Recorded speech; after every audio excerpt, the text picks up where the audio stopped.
Ngayon po, masasabi ko na sa inyo, lintik lang ang walang ganti. Ginawa, ang gusto nila number 36 ako. Sabi ng mga tao, hindi. Kailangan maging number 6. So yun po yung nangyari. Yun po ang nangyari. Umanda sila. Ito pong impeachment na kinakasan nila, bahala sila.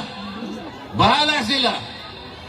Pero kung ako ang masusunod, sabi ko sa kanila, para mabawasan ang kahihiyan ng ating gobyerno, para hindi na mapahiya ang administrasyon, tigilan nyo na. Tigilan nyo na para hindi na mapahiya. Ngayon, kung gusto nyo mapahiya, o ituloy nyo.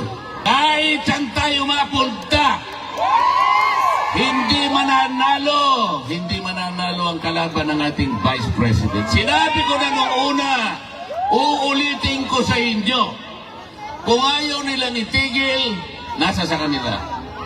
Pero kung gusto nilang mawala ang kanilang kahihiyan, itigil na lang nila.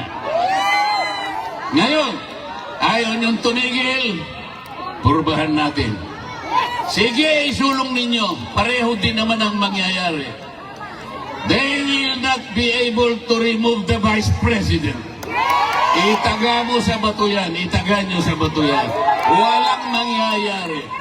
The Vice President will stay as Vice President.